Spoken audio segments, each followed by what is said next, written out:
Bonjour à toutes et à tous, bienvenue sur ce webinaire d'Alcatel-Lucent Enterprise aujourd'hui, consacré aux 5 phases de microsegmentation du réseau. Je suis Charlotte Desmoulins et je suis votre hôte aujourd'hui pour cette session en ligne d'environ 45 minutes. Avant de débuter cette présentation, voici quelques rappels. Le webinaire d'aujourd'hui est enregistré, nous vous invitons donc à vous connecter si cela vous poserait un problème. Toutes vos lignes seront en mode silencieux pendant la présentation, mais vous avez la possibilité de partager vos questions par écrit avec nous à tout moment depuis le panneau de contrôle de l'interface GoToWebinar et nous prendrons ces questions à la fin de la présentation. La présentation sera téléchargeable à la fin de cette session dans les documents à distribuer dans le handout, bien évidemment. Aujourd'hui, nos présentateurs sont Sébastien Claret, spécialiste des solutions réseau, Jean-Pierre Kellerman, Business Developer France, et Mike Dan, Senior Solutions Architecte. Sans plus attendre, je vous laisse la main. Et bonjour, merci Charlotte. Bonjour dans ce nouveau webinar. Donc je suis Sébastien Claret, je commencerai cette présentation et je suis que continuera Jean-Pierre. Et puis à la fin nous aurons une session de questions-réponses. Donc n'hésitez pas à poser des questions et Mike sera là, notre grand expert, nous sera là pour y répondre si les questions sont très techniques. Et je vais commencer tout de suite, pas perdre de temps. Donc ce nouveau webinaire est basé sur un constat.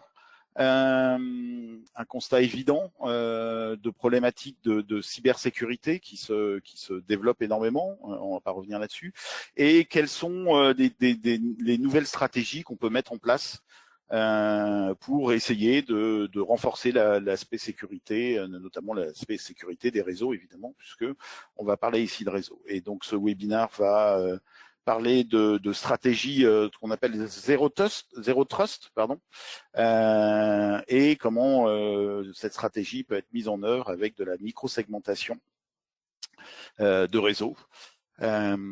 Et enfin, nous allons voir évidemment comment cette microsegmentation peut se mettre en œuvre, et ce sera la partie qui sera particulièrement développée par Jean-Pierre pendant ce webinaire.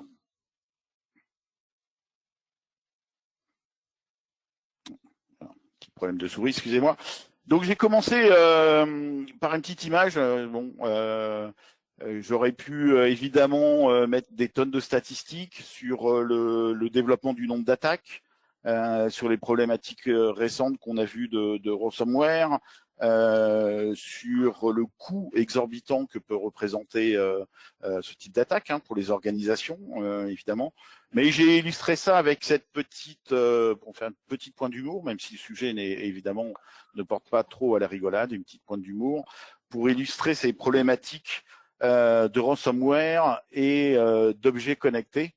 Donc ici, c'est dans le monde domestique, mais évidemment, on va parler du monde entreprise. Donc ici, on voit un ensemble d'équipements qui peuvent être affectés et comment ces problématiques ou ces virus ou ces attaques se diffusent entre l'ensemble de ces équipements.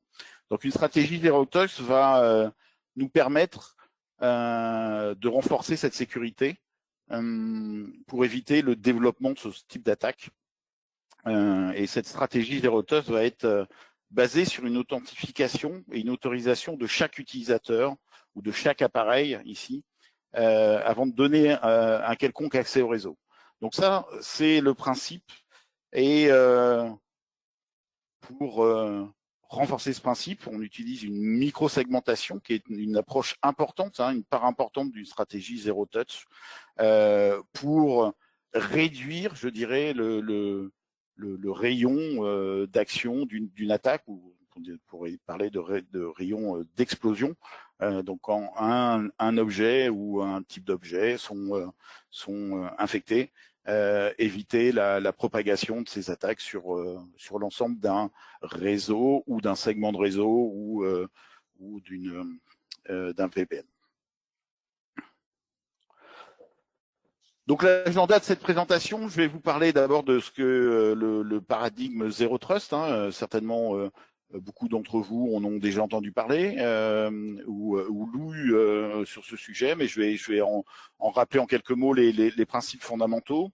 Je vais parler de macro et de micro-segmentation et vous expliquer un petit peu les différences entre les deux concepts et comment on peut utiliser ces deux concepts. Et puis Jean-Pierre reviendra sur les 5 phases d'une implémentation réussie. Donc on a essayé de montrer une méthodologie qui est agnostique, hein, qui ne dépend pas du supplier ou du vendeur, hein, donc qui est indépendant du constructeur du matériel, donc en termes de méthodologie, mais évidemment nous allons illustrer cela en utilisant notre matériel et qu'est-ce que notre solution, que ce soit OmniSwitch ou Stellar ou la solution OmniVista va permettre pour mettre la mise en place de cette méthodologie. Donc ça sera un peu la partie outils et conseils, et puis on fera une petite conclusion et on va prendre 10 minutes à la fin pour les questions et réponses ou plus, si vous avez beaucoup plus de questions évidemment. Donc la sécurité de réseau, hein, donc on parle bien de la sécurité du réseau et le changement de paradigme vers le zéro trust. Donc hier ou aujourd'hui pour beaucoup, les mécanismes de sécurité sont basés sur un certain nombre d'éléments importants et qui sont certainement plus optimum aujourd'hui. Donc le premier, c'est de dire qu'on a une confiance implicite. C'est-à-dire que tout ce qui est à l'intérieur d'une entreprise, on va leur faire implicitement confiance. Et on va comme ça distinguer l'intérieur et l'extérieur, avoir une sorte de frontière de confiance très physique. On pourrait prendre, pour analogie, une forteresse, hein, où le pare-feu représente la sécurité au niveau de cette forteresse, hein, où on considère que tout ce qui est dedans est sûr et tout ce qui est à l'extérieur peut être remis en doute et mérite une analyse profonde. Or, aujourd'hui, tout ça n'est pas forcément vrai. Avoir cette notion extrêmement rigide et où la frontière de confiance est physique en fonction du VLAN, en fonction du segment de réseau, en fonction du SSID, si on parle de Wi-Fi, en fonction du sous-réseau. C'est une segmentation statique qui ne reflète plus la réalité de ce que peut être les attaques et les risques que peuvent encourir une entreprise. Pourquoi ? Aujourd'hui, les utilisateurs se connectent indifféremment à l'intérieur ou à l'extérieur d'une entreprise. Hein, on le voit avec le développement notamment du télétravail. Hein, nous avons tous vécu ça ces derniers temps. Les invités dans un réseau ne sont pas nécessairement de confiance. Donc, vous devez, en tant qu'entreprise ou organisation, fournir un accès à un certain nombre d'invités, des partenaires, des clients, d'autres organisations avec lesquelles vous travaillez, mais effectivement, n'étant pas géré par l'organisation, il y a un problème de confiance pour ces invités, mais aussi les employés, et on voit de plus en plus d'attaques qui sont faites par des employés qui peuvent être frustrés, par exemple, contre leur organisation et mener une attaque. Donc, être à l'intérieur, être employé et être connecté avec les outils de l'entreprise ne suffit pas à générer cette confiance et à avoir le niveau de sécurité nécessaire. Et puis, évidemment, il y a les IoT qui représentent un risque très élevé, hein, pour plusieurs raisons. D'abord, souvent les IoT sont pas administrées par l'IT. Elles ont des capacités de sécurité assez faibles. Ils représentent une menace extrêmement importante, hein, notamment de diffusion quand on a un IoT qui est infecté, de se diffuser à l'intérieur du réseau, et donc sans avoir à passer le firewall et donc pouvoir tranquillement, je dirais, diffuser l'attaque sans souci. Donc aujourd'hui, une sécurité de type Zero Trust va nécessiter pas de confiance a priori, de la mobilité, une frontière de confiance qui est totalement distribuée, on l'a vu, être à l'intérieur ou à l'extérieur ne veut plus rien dire en termes d'authentification ou en termes de sécurité. Et évidemment, avoir un élément important qui est l'identité du device, la situation, hein, le lieu où ils peuvent être, le type de ressources qui sont utilisées. Et évidemment, tout ça doit se faire de façon extrêmement dynamique, ajustable, et on parle de solutions de type software defined, hein, donc qui sont définies par le logiciel, qui ne sont pas statiques, qui ne dépendent pas d'une contrainte physique, mais qui sont totalement paramétrables et gérées par un logiciel.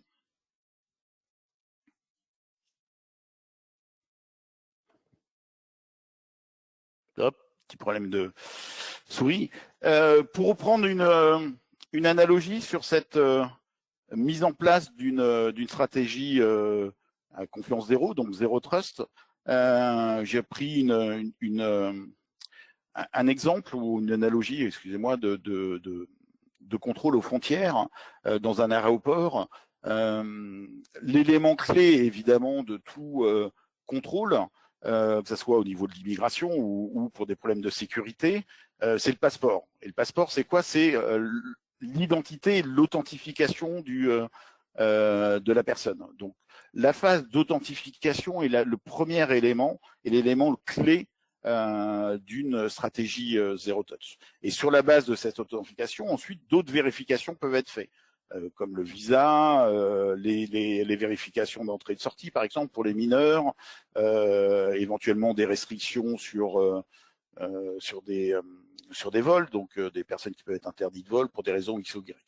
Donc, on le voit, l'authentification est vraiment le pilier de cette stratégie zéro touch. Et lorsqu'on parle de micro-segmentation, les éléments tels que le Network Access Control, hein, ou NAC, qui nécessitent une authentification forte de type 802.1x, sont extrêmement clés dans la mise en place de cette stratégie. Je vais maintenant vous donner quelques explications sur la différence qu'on peut faire entre une macro-segmentation et une micro-segmentation. Donc, dans le cadre d'une macro-segmentation, un réseau physique est segmenté par sous-réseaux logiques, qui peuvent être des VLAN, qui peuvent être des VRF, qui peuvent être des segments de réseau ou des VPN quand on parle de SPB ou de MPLS, ou même des tunnels VXLAN ou de type GRE. Et tout ça, ce sont des segments logiques qui sont contrôlés par un pare-feu au niveau du réseau. Ces différents segments logiques vont être identifiés, excusez-moi, j'étais trop vite, dans nos solutions, hein, pour ceux qui connaissent, dans l'OmniSwitch ou dans Stellar par des profils utilisateurs, hein, et donc on va voir pour chaque segment de réseau virtuel avoir des profils qui vont permettre d'authentifier, de classer et de configurer donc les bons paramètres. Donc vous avez ici une segmentation qu'on va dire micro-segmentation où l'ensemble des sous-segments virtuels va être contrôlé par un pare-feu pour en limiter. Hop, je vais en arrière. Excusez-moi, j'ai un petit souci de souris. Par un pare-feu. Mais évidemment, on ne peut pas multiplier le nombre de segments comme ça et le nombre de VPN que l'on va créer et tous les terminer sur un pare-feu ou un firewall qui représenterait un goulet d'étranglement qui demanderait des capacités énormes au niveau du firewall si chaque type d'utilisateur ou chaque type de device allait et segments liés allaient se terminer sur un firewall. Et donc c'est ici qu'on utilise la notion de micro-segmentation pour aller plus loin que cette segmentation de type macro, où les utilisateurs vont avoir une identification plus fine, je dirais, du type, pour chaque utilisateur, on va dire s'il est des ressources humaines ou s'il est de la finance.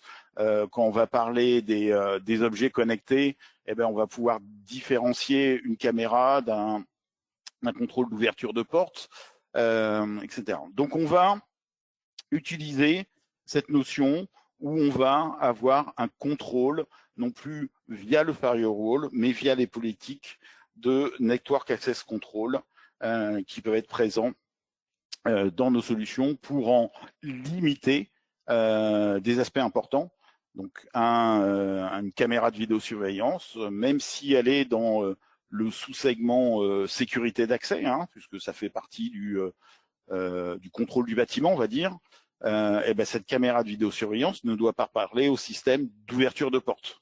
Et donc, la microsegmentation et la mise en place de ces politiques de Network Access Control va permettre justement de contrôler qu'une caméra de vidéosurveillance ne parle pas avec un système d'ouverture de porte. Et là, on a un système totalement dynamique qui, en fonction de l'authentification, va limiter évidemment les risques de diffusion d'une attaque, puisqu'elle limite les capacités de communication au sein d'un sous-segment entre les différents types d'objets.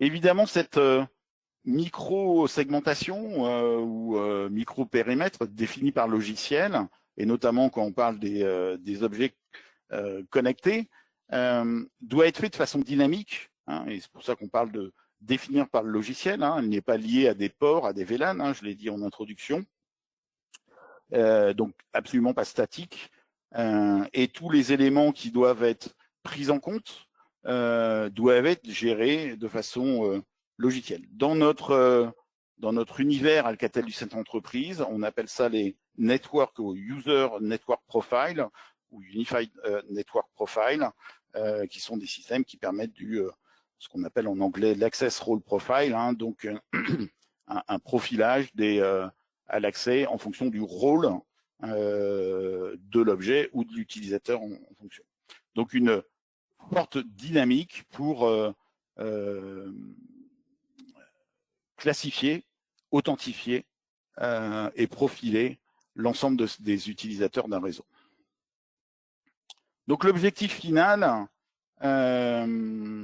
de la mise en place de cette stratégie va être, dans un premier temps, évidemment, le Network Access Control, donc l'accès au contrôle, avec une stratégie de type Role-Based Access Control, donc un contrôle d'accès basé sur des profils ou sur des rôles, sur des fonctions, que ce soit pour les utilisateurs ou pour les objets, évidemment.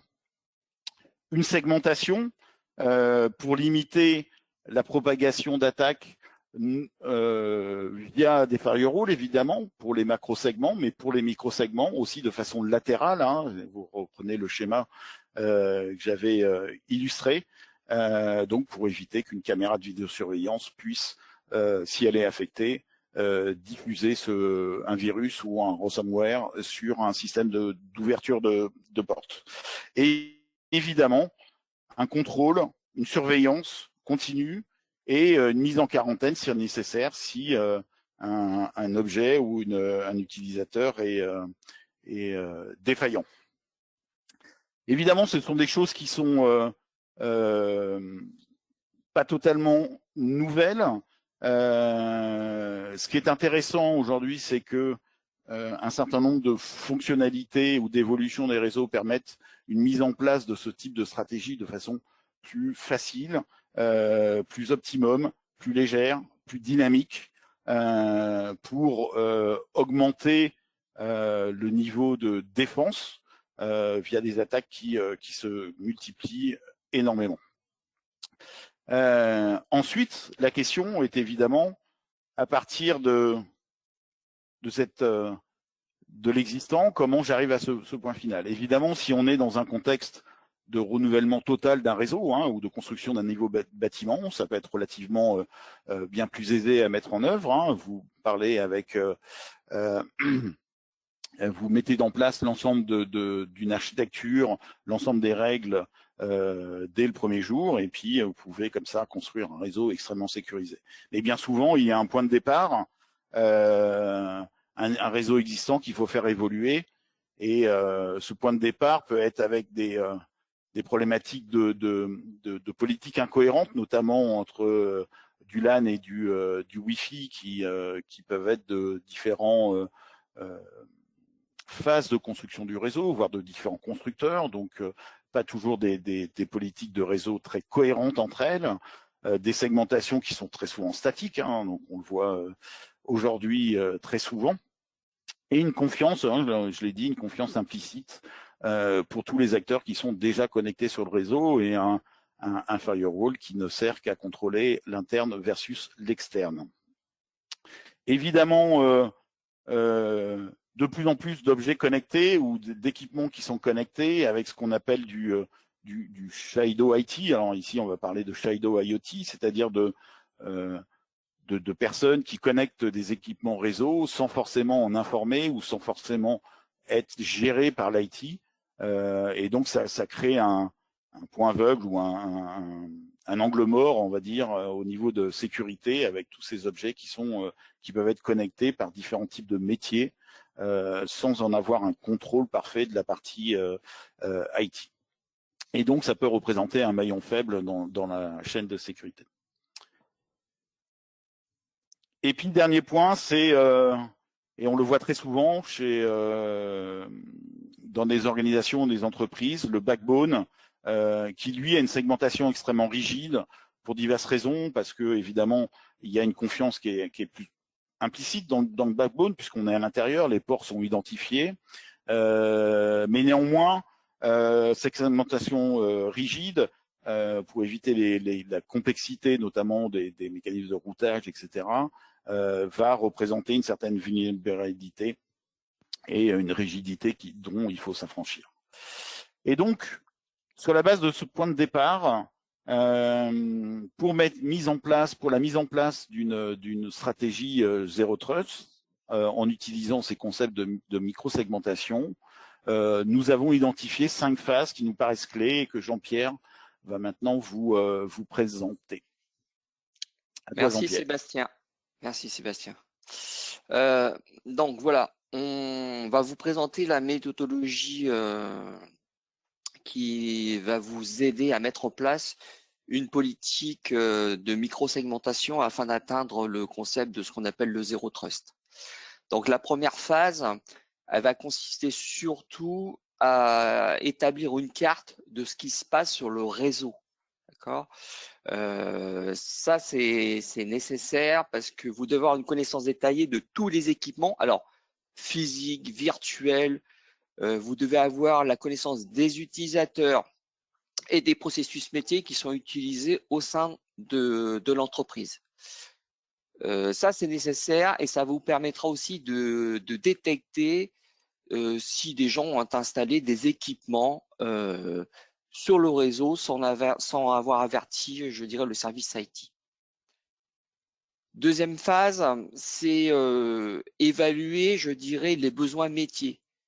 Là, effectivement, tous les objets IoT qui auraient été mis en place et qui ne sont pas conformes à une politique d'entreprise et qui ne seraient pas justifiés sont à enlever du réseau. Pourquoi ? Parce que ça va augmenter la surface d'attaque.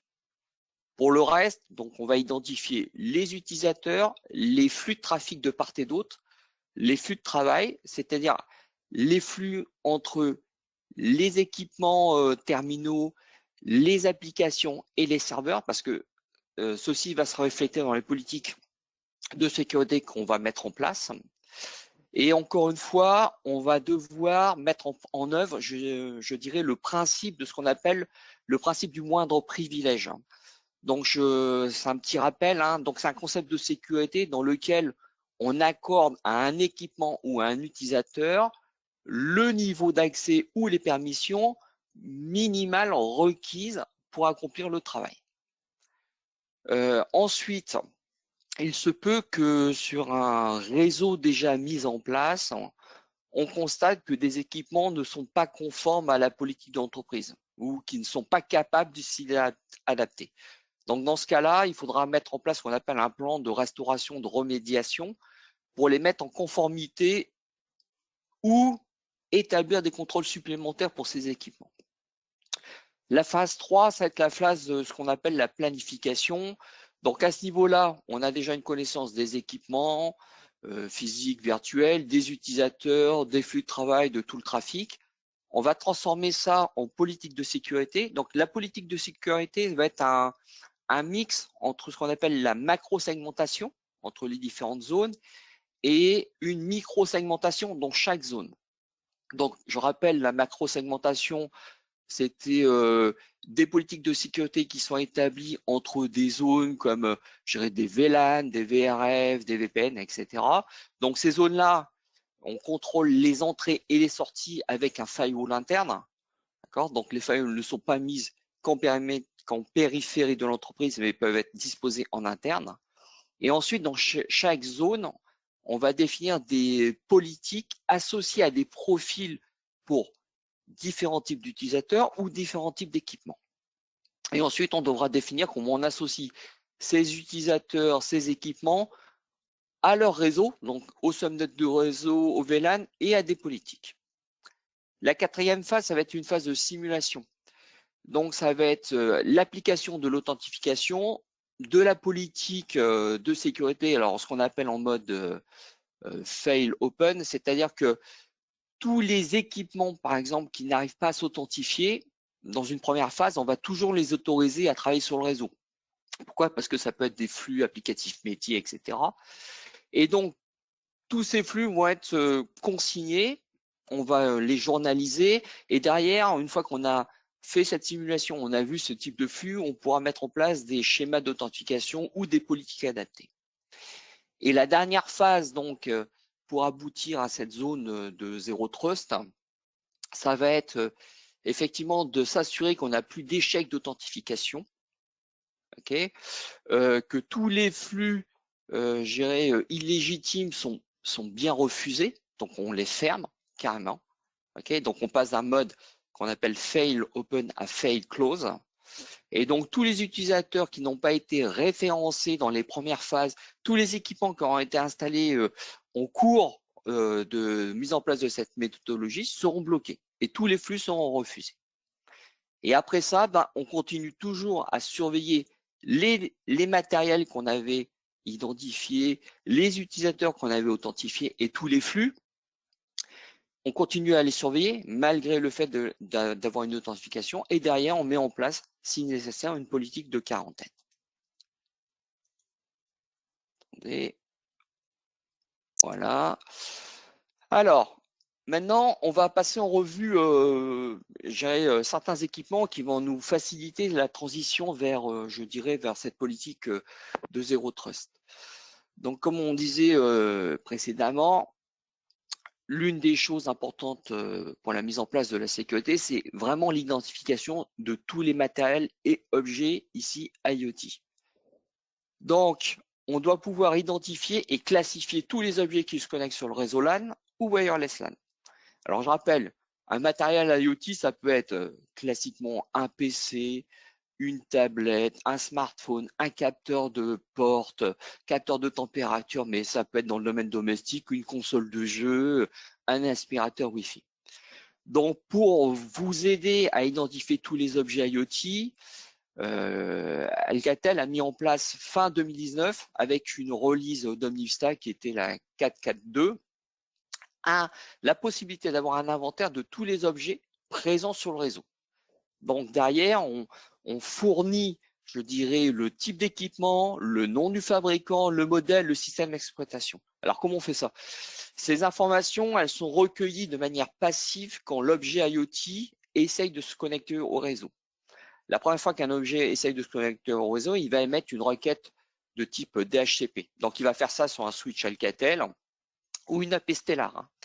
Donc dans cette requête DHCP, c'est assez spécifique. On va recueillir la MAC adresse, la requête d'HCP de l'agent embarqué sur l'objet, donc c'est spécifique. On va avoir une signature TCP.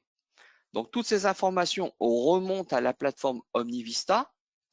Alors, soit l'Omnivista connaît cet objet et cet objet a été déjà identifié dans sa base, soit c'est un objet inconnu.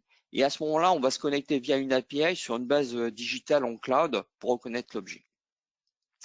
Donc l'inventaire va fournir des informations, comme je disais, la catégorie, le nom du fabricant, le type d'operating system, le port du switch ALE ou l'AP sur lequel on a repéré l'objet, quand est-ce que l'objet IoT a été vu la dernière fois. Petit rappel, donc pour bénéficier de cet inventaire, sur les switches Alcatel, l'AOS au minimum doit être du 8.6R1 et sur les AP Stellar, on doit être en 3.0.7. Voilà.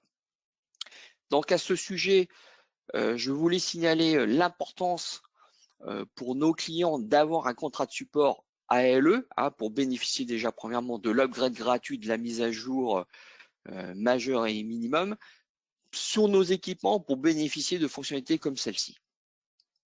Donc l'inventaire peut être sous forme d'un PDF ou d'un rapport CSV qu'on peut exporter sous forme Excel.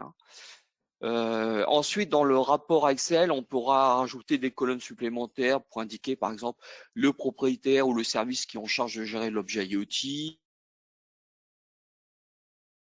certificat de type 802.1x. Alors, attendez, excusez-moi, j'étais un peu vite. Alors, sur la partie application, dans l'information qui va être nécessaire, je dirais, pour la création des politiques de sécurité, c'est l'analyse de tous les types de flux de trafic sur la partie infra.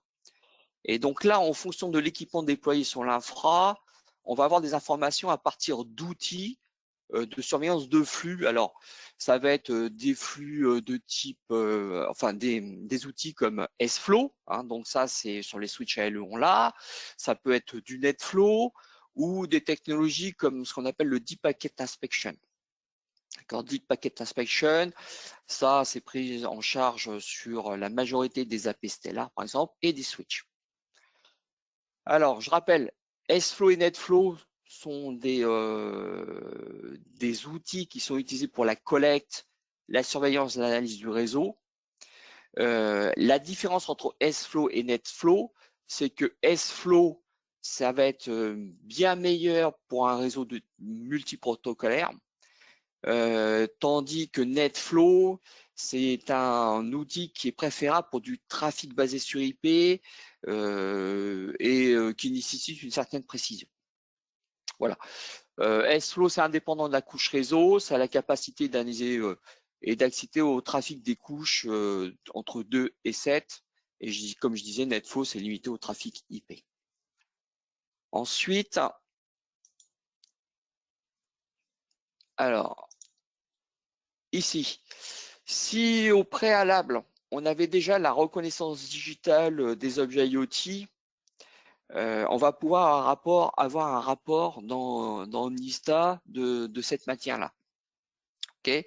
Ici, dans ce rapport, on peut avoir, je dirais, le type d'équipement, le rôle qui nous intéresse et les statistiques par type d'équipement, etc. C'est vraiment essentiel parce qu'on va en avoir besoin pour créer un ensemble de politiques pour l'équipement final en possession de l'utilisateur. Alors, dans cet exemple qu'on a pris, c'est une politique et ce sont des flux qui ont été identifiés pour un appareil d'imagerie médicale. Donc, en gros, on voit qu'il utilise trois types, je dirais, de protocoles, du NTP, d'accord, pour une question de temps, du RDTP, donc c'est du Real Data Transport Protocol, et du RTSP, c'est pour faire du streaming protocolaire. Donc, ce sont ces flux qu'on devra mettre dans une politique de sécurité pour ce type d'équipement. Ça veut dire que s'il y a un autre flux qui est utilisé par cet équipement, il sera immédiatement rejeté. Et ça fait partie de ce qu'on appelle la surveillance continue de tout équipement, même une fois identifié sur le réseau. Alors, sur la partie authentification, Là, ce qui va se passer, c'est qu'on va, dans la partie, je dirais, planification pour la mise en place du Zero Trust ARIA, on va devoir définir des schémas d'authentification pour les équipements, les utilisateurs. Pourquoi? Parce que c'est obligatoire dans une politique de Zero Trust. Donc, le schéma d'authentification va s'appliquer aussi bien sur du filaire que du non filaire. Donc, au niveau de l'OmniVista, on va pouvoir définir un type d'authentification. Donc, je dirais dans un monde parfait, on serait en base 802.1x avec du certificat. À ce moment-là, une fois qu'on a mis ça en place, le serveur Radius va nous renvoyer un profil qui aura été défini pour l'objet ou l'utilisateur. Ensuite, on aura un segment de réseau qui sera affecté et des politiques de qualité de service, de sécurité qui vont s'appliquer à l'équipement identifié par ou à l'utilisateur identifié par 802.1x. Deuxième chose, on va toujours enregistrer l'authentification. Alors, l'authentification, si elle est faite dans un radius, ça va être dans la zone accounting. Hein, c'est pour ça qu'on appelle les radius des serveurs AAA pour authentification, authorization and accounting. Après, chaque fois qu'un objet ou un utilisateur s'authentifie, on a aussi des traces dans la syslog. Si un objet ne peut pas s'authentifier en 800x parce que c'est un ancien objet qui ne supporte pas les certificats, on peut faire de l'authentification à base de MAC adresse. Okay, alors c'est moins sûr que du 801x parce que une MAC adresse peut toujours être modifiée, mais c'est mieux que rien. Et derrière cette MAC adresse, ben, on aura toujours attribution d'un profil, attribution d'un segment de réseau sur lequel on va pouvoir mettre l'objet et des règles. Et derrière, effectivement, on va enregistrer cette authentification sur le réseau. Sur certains objets de type IoT, on va procéder en plus au fingerprinting. Donc, comme je disais, on se base sur les informations émises lors de la requête en mode DHCP. On va se connecter à la base fingerprinting. Et derrière, on aura défini pour une caméra, un capteur de température, etc., un profil, l'ensemble des segments réseau sur lequel la caméra ou le groupe de caméras peut travailler, les règles de sécurité. Et derrière, on aura les traces d'intégration et le type d'équipement mis dans l'inventaire IoT. Et derrière, dernière politique, je dirais basique, ça c'est la politique par défaut sur lequel effectivement on n'a rien de prévu de spécial, c'est un objet qu'on n'a pas référencé, qui a été mis en place, etc. Là, on va attribuer un profil par défaut qui va être le plus basique possible et un segment qu'on peut mettre en mode isolé parce qu'on ne connaît pas l'objet, on va l'identifier et on va voir sur quels sont les flux à mettre en place, quelles sont les autorisations à mettre en place. Et derrière, cet objet peut être mis aussi dans l'inventaire IoT. Sur la partie authentification, aussi bien 802.1x que MAC, on peut aussi envoyer toutes les informations d'authentification vers des firewalls de nouvelle génération. Alors, ça peut être du Palo Alto, ça peut être des FortiGate. Okay. Et derrière, sur ces firewalls, on peut mettre en place des role-based access control, donc des filtres adaptés au rôle d'un objet ou au rôle d'un utilisateur ou groupe d'utilisateurs. Donc, ça permet d'affiner des politiques de sécurité. Hein. Voilà. Donc ici, c'est juste un exemple de politique de filtrage.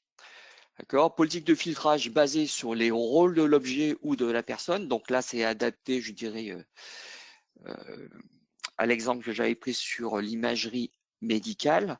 Et derrière, en base, on peut rajouter un filtre d'accès, donc ce qu'on appelle les whitelists, une whitelist, basée sur des protocoles nécessaires au fonctionnement de l'objet. Alors, time, excusez-moi, c'est NTP et name, c'est la partie DNS. Donc DHCP et ARP. Donc on va faire des filtres. Premièrement, en test sur lequel on va autoriser tous les flux, déjà pour bien les identifier en termes de service et port. Et ensuite, lorsqu'on mettra en place la véritable liste de filtrage, la dernière règle, ça sera du deny, comme sur un firewall. D'accord? La dernière règle, c'est on interdit tous les flux qui n'ont pas été identifiés et autorisés précédemment. Et on log toujours tous les flux. Ça, c'est une obligation.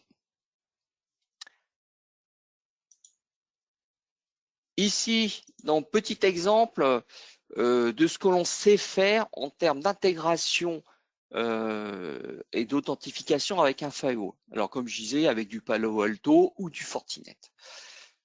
Donc là, on part d'une authentification à base 802.1x ou MAC adresse, hein, suivant le fait que l'équipement supporte tel type ou tel autre type d'authentification.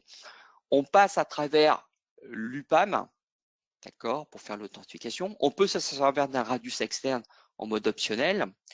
À partir du moment où on va passer par le point UPAM, toute l'authentification va être renvoyée en mode syslog vers le firewall, Palo Alto ou FortiGate. Derrière, une fois qu'on a envoyé cette syslog, on sait mettre en place sur ces firewalls différents filtres basés sur les informations ramassées dans la syslog. D'accord ? Dans la syslog, par exemple, on va avoir des informations sur, par exemple, la MAC adresse de l'équipement qui a essayé de se connecter, le type de protocole qui sont envoyés. Donc, on peut affiner des règles, non pas, je dirais, par rapport à des adresses IP d'équipement, mais plus par rapport à un rôle qui a été prédéfini pour chaque équipement. Donc, ça permet vraiment d'affiner les règles. Et c'est ça qui va amener le concept de micro-segmentation. Alors, par exemple, je vais vous donner quelques exemples de politiques de sécurité qu'on peut baser sur un rôle d'utilisateur. On peut définir, par exemple, que toutes les personnes identifiées au sein du département IT peuvent utiliser des protocoles de type SSH ou FTP basés sur des ports standards.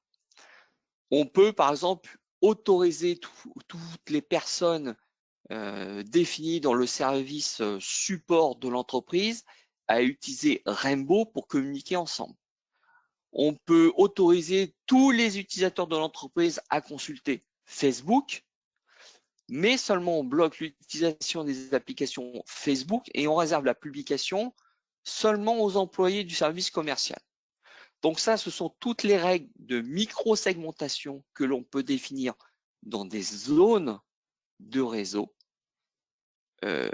en addition de tout ce qui est macro-segmentation. Donc ce sont des règles qui sont établies à un niveau beaucoup plus large avec des firewalls. Donc comme je disais, cette micro-segmentation, on la réalise avec des firewalls Palo Alto et Fortinet. Pour ce webinaire-là, on a mis les rapports d'intégration dans la partie dont vous pourrez descendre les rapports. Ici, pour la mise en place de la quarantaine. Donc ça, c'est une intégration que l'on sait faire et qui fait plutôt partie de ce que j'appelais la surveillance continue. D'accord ? Et en cas de surveillance continue, et si un objet ou un utilisateur se met à utiliser un protocole qui n'ont pas été prédéfinis par rapport au rôle de l'objet d'utilisateur, on peut mettre en place une quarantaine. Donc ici, dans l'exemple là, ici, excusez-moi, j'ai une petite animation. Donc là, on considère qu'un objet a été déployé sur le réseau, on l'avait bien identifié et authentifié, et derrière cet objet, il a été piraté. Il a été piraté et il se met à émettre des paquets pour attaquer un site externe. Alors, je vais prendre un exemple. Si vous vous rappelez bien, il y a quelques années, lorsqu'on a mis en place les premiers objets IoT, il y a eu des caméras de vidéosurveillance qui ont été infectées par un virus qui s'appelait Mirai. Donc, toutes les caméras, un bon nombre de caméras de vidéosurveillance ont émis des requêtes et des attaques qui ont été coordonnées vers des serveurs DNS. D'accord ? Et ces serveurs DNS étaient mis en difficulté et ça a affecté des services finaux comme Spotify, PayPal ou Twitter. Il faut savoir que ces types d'attaques DOS ou DDoS sont repérables par des switches, notamment sur les switches Alcatel. On a des bases de signatures qui font qu'on est capable de repérer ces attaques DOS. Derrière, ce qu'on sait faire, c'est ajouter des IPS, d'accord, donc des outils de prévention d'attaque ou des outils de détection d'attaque, donc des IDS.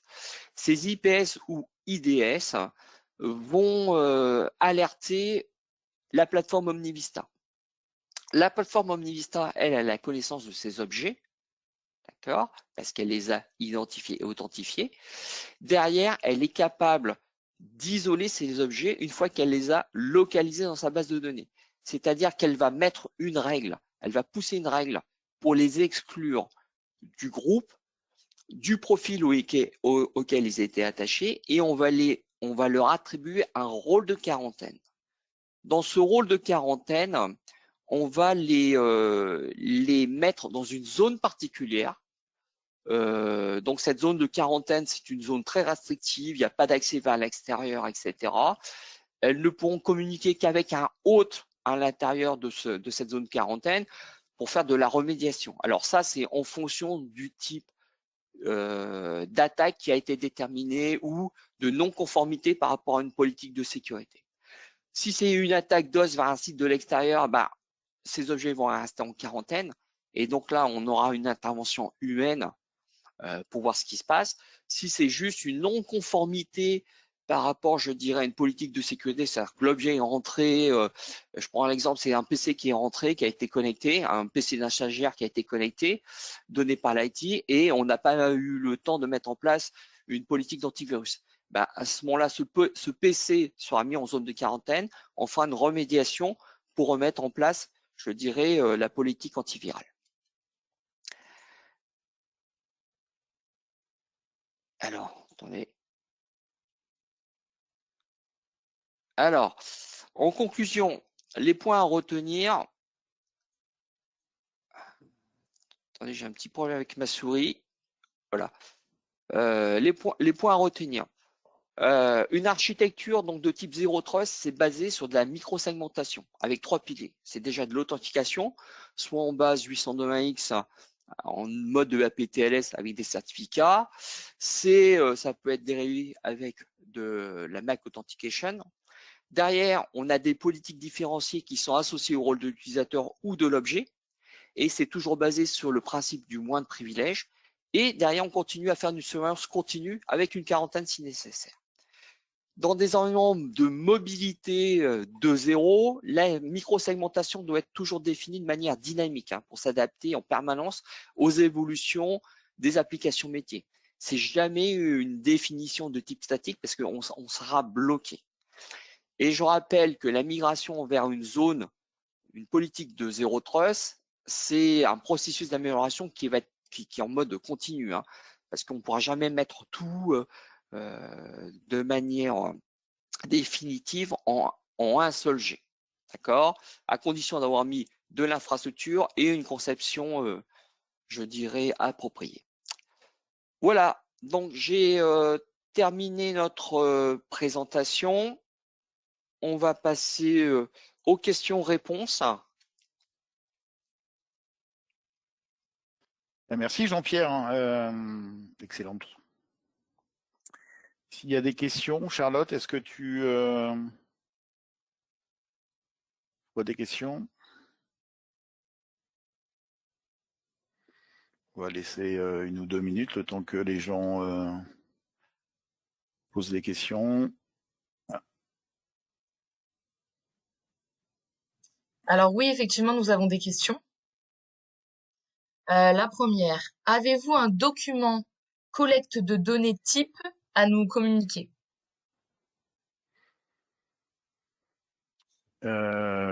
Excellente question. Je ne, comme ça de tête, je sais pas. Jean-Pierre, je sais pas si toi tu as la réponse. Alors, collecte de données type. Les données minimales à avoir pour faire de la sécurité, ça va être des choses comme tout ce qui est MAC adresse, adresse IP, service, port utilisé. D'accord? Mais ça va passer dans la première phase de surveillance où je vous disais, vous allez établir une cartographie de tout ce qui se passe sur le réseau. Ça va être tout ce qui est données remontées lorsque vous allez avoir de l'authentification. Mais ça, ce sont les données minimales à avoir aujourd'hui. Et derrière, effectivement, quand on est dans le cadre d'un objet IoT, ce qu'on a fait, nous, c'est avec la base fingerprinting, on a rajouté la marque du matériel, le type de matériel, etc. Mais aujourd'hui, j'ai pas idée qu'on ait, nous, défini dans un document la liste minimale des données à recueillir pour ça. Non, on regardera. Je vais prendre la question et éventuellement je regarderai avec les équipes de Solution Architects s'ils ont quelque chose en cours ou déjà fait. Voilà. En gros, les données que vous allez avoir au minimum à ramasser, ce sont celles qui sont requises pour mettre des règles de filtrage sur les faillots. C'est quasiment identique. Voilà. Ok. Autre question. Cela fonctionne avec les R8.X, mais la gamme 6450 en R6 est valable. Est-elle valable? Vas-y. Je te laisse répondre, Jean-Pierre. Ou tu veux que je réponde? Vas-y, réponds, je veux voir si Oui, tout ce qui est... Il y a beaucoup de ces mécanismes qui sont aussi valables en R6 et sur la gamme 6450. Donc après, tout dépend des fonctionnalités. Il faudra peut-être prendre un peu plus de temps pour regarder ça en détail.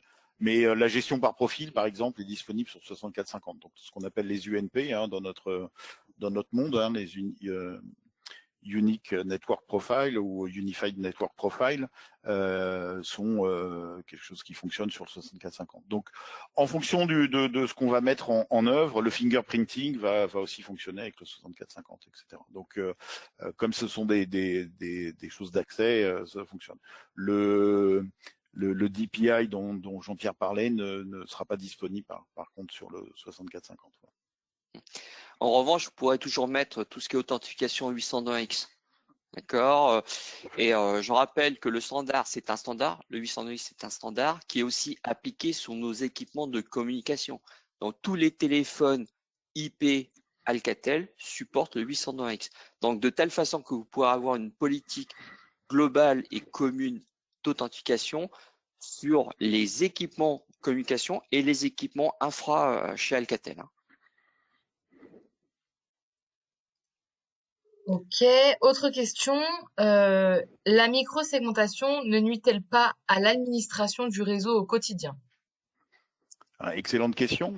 C'est effectivement un point extrêmement important et on peut le voir. Donc j'en ai parlé un peu rapidement, peut-être des stratégies qui sont mises en place à base d'ACL, etc., qui effectivement alourdissent énormément la gestion. Nous, notre objectif, c'est vraiment de fournir des solutions qui vont permettre, notamment avec la flexibilité que va apporter ces network profiles, de ne pas alourdir la gestion et d'avoir quelque chose de léger qui puisse garder cette dynamique qui est nécessaire, puisque les réseaux évoluent énormément. Donc c'est un point clé, c'est un objectif d'Alcatel du Centre Entreprise de ne pas tomber dans un travers qui fait que une solution magnifique ne peut pas être mise en place parce que trop lourde à gérer ou trop lourde à faire évoluer. Donc ça, c'est un point clé. Donc je vous engage à prendre contact avec nous si vous voulez un peu plus aller dans le détail de ce qu'on peut mettre en place justement pour rendre cela un peu plus facile. Ok, autre question. Dans une segmentation via GRE, quels équipements est préconisé pour faire point de terminaison? Alors, de mémoire, mais je confirmerai, c'est le 6860 ou le 6900. Donc, des switches plutôt orientés cœur de réseau. Okay. On a fait le tour des questions. Ok, super. Pas d'autres questions? Rien de plus. Eh bien, écoutez, s'il n'y a pas d'autres questions, je vous remercie énormément pour le temps que vous avez passé avec nous. J'en profite pour remercier Jean-Pierre pour participer et animer ce webinaire avec moi. Et puis, je vous souhaite une bonne journée et j'espère vous revoir bientôt pour une prochaine présentation ou un prochain webinaire. Merci beaucoup. Merci à tout le monde. Passez une bonne journée. Au revoir. Au revoir.